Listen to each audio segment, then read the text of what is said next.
Maya-maya ay dahil sa sakit ni Charles ay inakala niyang sa kanya ang kotse ng kapitbahay nila at sinakyan niya ito. Subalit nang nakita si Charles ni Douglas ay galit na tumawag ito sa mga pulis upang ipadakip ang matanda. Si Cesar naman ay mabilis na inatake si Douglas at ilang beses na sinaktan ng kapitbahay habang nasa gilid sila ng kalsada hanggang sa nakagat niya ang daliri nito. Dahil sa nagawa ni Cesar ay dinakip siya ng mga animal control officers at kasama sina Will ay dinala ang chimpanzee sa San Bruno Primate Shelter ni John Landon upang doon siya ikulong. Malungkot na nagpaalam ang magkasintahan kay Cesar subalit kalaunan ay nalaman ni Will sa empleyado ng law office na 3 buwan pa ang hihintayin niya upang makapag-apela siya sa korte at mapalaya ang chimpanzee. Ang anak naman ni John na si Dodge ay kinulong si Cesar sa selda ng primate shelter kasama ang napakaraming iba't ibang uri ng mga unggoy. Kinabukasan ng binigyan ng pagkain si Cesar ni Dodge ay tinapon niya ito sa lalaki ngunit galit na sinaktan siya nito gamit ang isang pressure water hose. Maya-maya ay hinayaan ni Dodge ang lahat ng unggoy na pumunta sa malawak na play area ng shelter at nakita ni Cesar ang gorilyang si Buck na nakakulong sa isang malaking cage.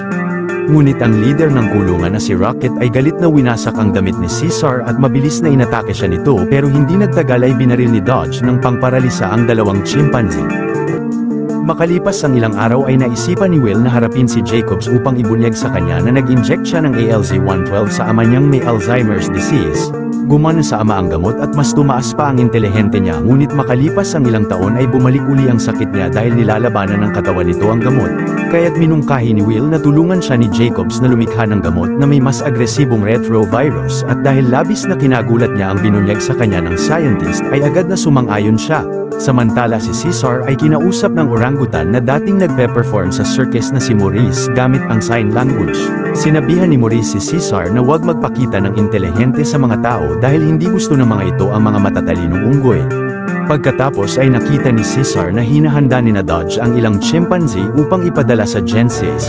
Kinabukasan ay kasama pa rin ang kaibigan niyang si Franklin ay sinimula na uli ni Will sa Genesis Laboratories ang pag-eksperimento sa mga chimpanzee. Ang chimpanzee na si Koba ang naisipan ni Will na unang bigyan ng mas matapang na gamot na tinawag niyang ALZ-113, subalit nang bahagyang nagwala si Koba ay aksidenteng natanggal ang gas mask ni Franklin at nakalanghap siya ng usok ng gamot.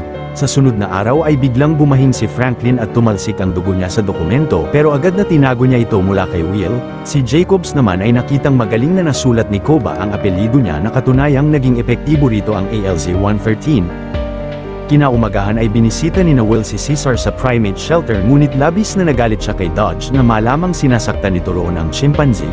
Pinangakwan naman ni Will si Cesar na gagawa siya ng paraan upang mapalaya ito sa primate shelter bago sila umalis sa pasilidad.